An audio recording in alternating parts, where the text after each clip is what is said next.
Hello everyone, my name is Jamin. Thanks so much for visiting my channel. In this video, I have a Latitude 113190 model. I'm going to show you how to get inside, access your heatsink. So first of all, power down your computer the correct way. Make sure it's off and unplugged from your charger. We're then going to flip your computer over to access our bottom case screws. After removing all 7 screws, you're going to take a small, flat plastic pry tool and go around the seam of the bottom case to pry it off from the rest of the computer. It's generally easier to start near the rear, near one of the 2 hinge assemblies.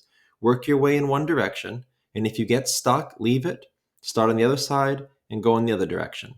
Also, be careful not to put your pry tool too far in. You could damage some internal components. Just keep it on the edge. Go nice and slow and careful but firm, and you'll be able to get that bottom case off. Once you get your bottom case off, this is what you're looking at for the inside of your computer. Now, as a general computer repair side note, whenever I'm working on a computer in my shop, it's sitting on an anti-static mat. Either that or an anti-static bracelet are great ideas to avoid damaging things in your computer when you're working on it. If you would like any help with any tools or supplies for your computer project, as well as any replacement or upgrade parts for this specific model, the 3190, there will be a link above. Also below in the description, it will have all those tools and supplies and the replacement and upgrade parts for this model computer.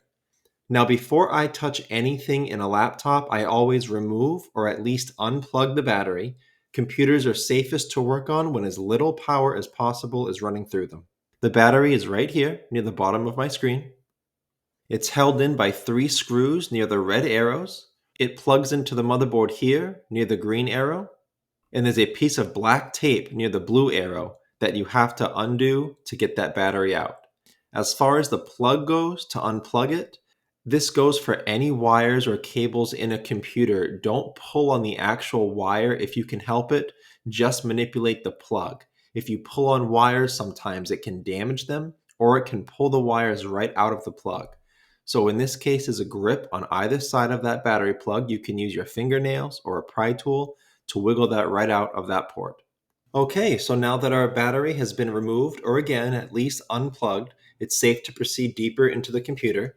As you can see, this model has no fan. You may have noticed that from how quiet your computer is. All there is here is a small heatsink over this area, held down by 4 screws. Here, a screw here on the left, and a screw here on the right. After taking up those screws, you can remove your heatsink and you can expose your CPU.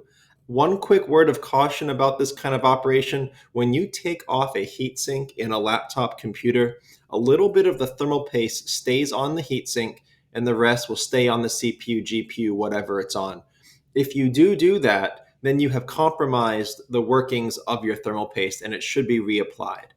If you would like help reapplying your thermal paste, there will be a video link below in the description. It'll be a tutorial on how to fix an overheating laptop. One of the things it will show you is how to clean off all the old paste from both the heatsink and the CPU. You don't want to put new thermal paste on top of old thermal paste. And it will show you the right amount of thermal paste to put down.